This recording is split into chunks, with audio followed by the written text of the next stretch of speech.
Hi guys, welcome to my YouTube channel. Today we are going to be making some mutton curry. Yep. The weather allows it. Yo guys, it's been so cold, Gengoku, so a girl needed to have a very nice comforting meal, but also very spicy. Hey, for the throats. Anyway, so I'll be using red onions, as you can see me trying to start up with the chopping. Luckily, the onions, like guys, yo, they did not, make me cry because I normally keep them refrigerated. That actually helps when you're chopping them up. That's also another tip you can use, so that you are able to chop your way through them without having teary eyes.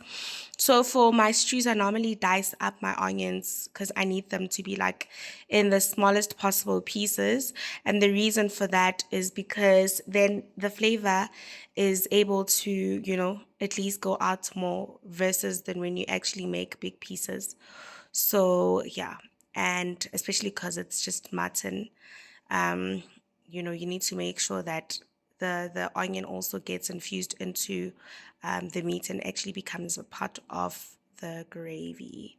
So once that was done, I also had another piece of onion that I had been meaning to chop up, but it was in the refrigerator. So at least I remembered to actually add that little pumpkin sunshine of onion. Hey, Sana, calling onion pumpkin, but you guys know what I mean, right? That little sunshine. It's so cute. Like it's like that small piece of onion. I just wanted to go so panty on it. But anyway, yeah. I don't want her to feel left over, so I also chopped her up so that she can be a part of whatever that I was making for the day. Then I decided to also add potatoes. I mean, what is curry without potatoes, guys? So, but I'm going to use one because obviously this serving is just not for a lot of people. But obviously, depending on how many people you're going to be making this for, then it's entirely up to you. You can increase, put more onion, and then you can also put more potatoes. And also, we add the vegetable based on the amount of meat that we're going to be adding onto the curry. So you don't want your curry to have like more potatoes than meat, unless you are economizing in this life where, sometimes you do need more vegetables just so that it adds on to the meat. It's entirely up to you. I mean, we don't cook the same and situations are not the same. Like when we were younger, my granny used to put a lot of potatoes into her stews sometimes because maybe the meat was not enough for everybody. So she had to add so that at least everybody abe is shebo on their plate. But yeah, that's one of the reasons why you can put in more potatoes. But sometimes you just put in potatoes because you like them. But nah, I've also added some carrots. Oh, guys, the most tedious exercise about cooking is actually having to chop up your vegetables. And I know, guys, you can buy them chopped or peeled or whatever. But like, I feel like freshly peeled potatoes actually have so much flavor that they actually bring onto a meal versus buying something that's already peeled because it's already building skin outside and like the freshness is always locked up inside of a vegetable, guys, if you know what I mean. So for me, the fresher it is, the crispier it is, the better the taste even of that vegetable. And yes, they keep them sealed, but guys, no, for me, maybe I'm old school, I don't know, but I always prefer preparing my own vegetables from scratch and actually making sure that I get them fresh as possible. I mean, fresh as possible ideally would be from your own garden. I don't have that, but this is fresh as possible for me for now, and I'm going to make the most of it. So I'm going to use two carrots instead of one because obviously, I mean, you need enough carrot to balance the spiciness in the stew or in your curry that you'll be making because curry is meant to be spicy.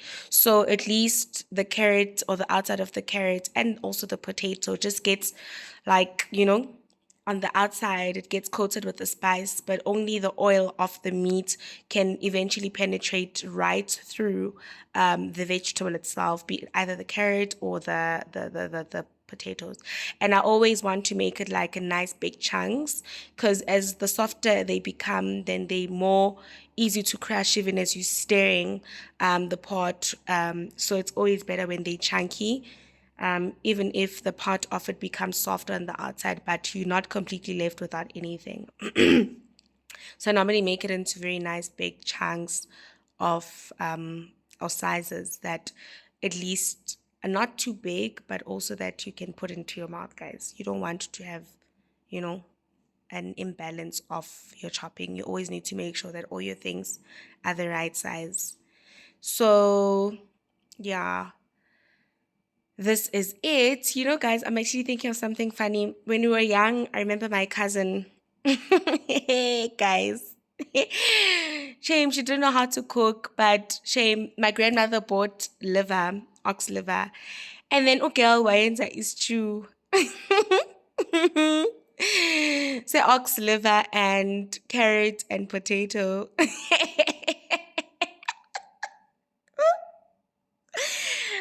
Guys, but anyway, she just boiled shame. And I think because she was younger, but when you're younger, but she's still the oldest out of all of us, they expect you to cook, especially when we had visitors. And I'm just remembering how that was just so funny, where she just boiled the carrot and the potato and the onion and then what boiler the liver. But anyway, thank God for me. We learned from her. Sometimes all the siblings need to make mistakes so that you don't make the same mistakes. But yeah, guys, sorry, my footage is not the best, but yeah. So then after once I was done, I had to clear up my tray and then start with my onion and then add the meat. But one of the most important things, guys, that I do, especially when I'm making my mutton curry or lamb curry, is that you need to use what I do is I normally buy a full tray and then separate once the pieces that like are big and chunky that are like stew already cut. I take those and I actually use that for stew, especially the ones with like a lot of fatty areas. They work very well for either stew or curry, but either beef or whatever, guys. But for this lamb or mutton curry, this is what was working best for me, guys. Yabo, Moss. I was trying to chop up this meat, but it was not a flying kite. But I did the best that I could. And once I was done chopping it up, guys, then I decided to brown it. So with a very lot of times I've seen that it's important to brown, or I've learned, also watching people cook, is that it's important to brown your meat first before you actually start cooking it or adding your spices and stuff to it, because you need that fat to actually burn off. Um,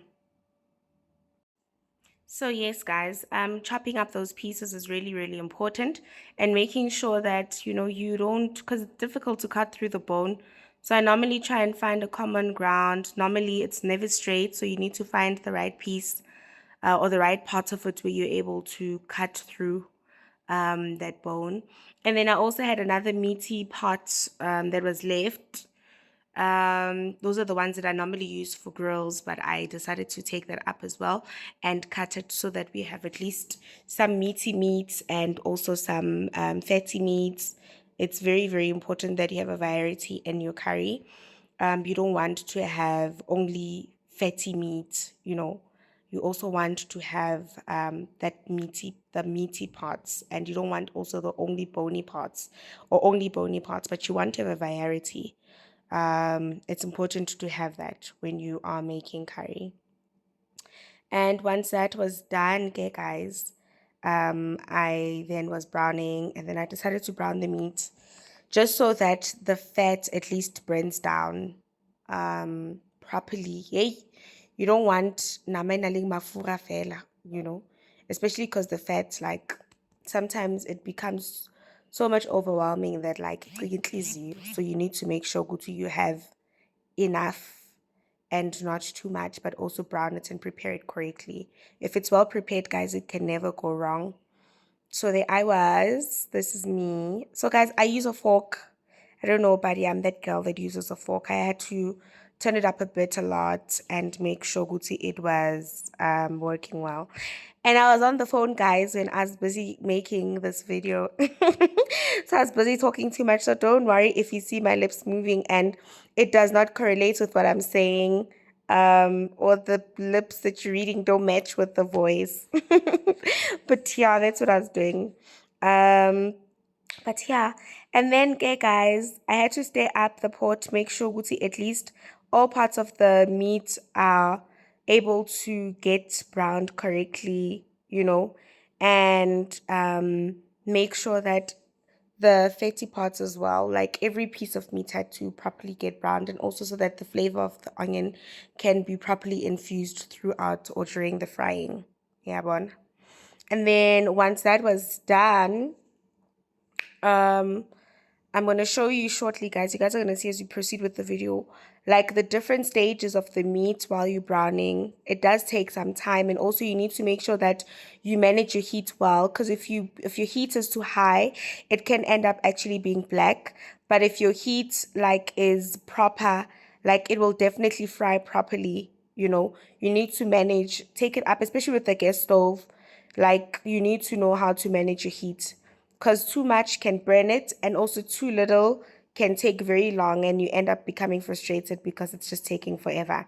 So that's what I had to do throughout the cooking. And then, okay, once that was done, I decided to add some spices. Chipotle is the first one I did. And then I added some mixed herbs. Oh no, sorry, coriander first. Then after the coriander, I added the cumin, and obviously, but it was the herbs first, and then after the herbs, like I added some of the spices that are very important, guys. I'll tell you as we go on. um I added black pepper. Black pepper is very important because it gives that nice spicy taste, but it's not too hot and it doesn't last very long on your tongue. That's the nice thing about the spiciness of the black pepper. It doesn't last too long. And then these are the seeds that I got from this either nice Indian shop that sells nice spices, especially because I love curry. So I always want to make sure that I have like the herbs that actually go into making it what it is. Yeah, bo? Then that was me adding some paprika. Um, and then after that, I decided to add some cumin. I used the Robertson's cumin. It's like the flavor on it is so strong, like it's potent. It's like very, very nice. And it goes very well with red meat. And my favorite, guys, Raja. Oh my God. Guys, let me tell you, you see this Raja?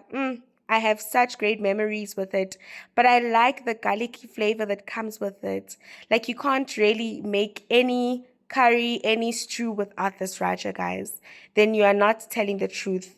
And then I've also started using, this month I bought this chili Himalayan salt. It's got chili flakes inside. I got this from Checkers. But you know what, guys? Now, to tell you the honest truth, that salt is the best. And also, chicken spice is what I added. So, for my red meat, I use the opposite. I use chicken spice. And then for my chicken, I normally use your barbecue spice and your steak and chops. I don't know. It's just my thing. And then also, I discovered this amazing, amazing garlic and ginger mix that also has dhania inside. Um, Guys, this is amazing. Dhania is coriander, so it actually, I think it's coriander, but it like makes the flavor, man. It increases it, guys. Yo, this is the best garlic mix I've actually ever used in my whole life. You get crushed garlic and ginger, then you get this. This one, guys, it makes it amazing. Then, okay, after I mixed it all together in the pot, as you can see, then I added my vegetables that I had prepared prior. I always add everything all at once, especially, guys. That's why I start with the frying, because I don't want to be frying. And I just wanted to add everything all at once. There I was looking for the piece of potato that disappeared under the pot, but we'll find it. And then once that is done, okay, guys, trying to look cute while cooking. Imagine, Dimelo, guys. Yo, but shame. I don't want to lie. I'm really cute, guys. I don't care what you think. Nah, I believe I'm cute and I think I'm cute, and that's it. So, guys, once that was done, then I decided to make this with some speckle, Indian basmati rice. And then obviously you need to put hot water in it first and then make sure that it's right. Then I decided to enjoy a glass of cranberry. Guys, yazi shem cranberry. Yo! Especially the liquid fruit brand. You can never have any. This is my favorite cranberry juice by liquid fruit. Guys, Mamela, like, especially, about it's hot in the kitchen, ne? This refreshed me so much. But if you can't take the heat in the kitchen, girl, you must find a way to disappear. It means you don't belong in there. And this cranberry juice makes me feel like I disappear, especially when it's cold. Sana, like, best served anyway when it's chilled. So I'm the girl. Like la, yo, it got me daydreaming. I don't want to lie. It was really like it really, really got me daydreaming. It was really amazing, guys. But I imandi shem. I don't want to oka. Imandi guys with cranberry juice. But yeah, anyway, back to the pots. The rice is coming up properly. So at least that's good. And then I decided to have knickknacks. I'm Nandi, guys. I think I've had like 17 packets of knickknacks, like literally alone this time, this period of the month. Like, guys, they're so good to eat. It's like they've become, and yes, man, they just cheesier every time you eat them. But now I had to now eat my favorite meal, which I had prepared so hard. And this is it, guys. Bon appetit. I really enjoyed this. And don't forget to like and subscribe. Bye.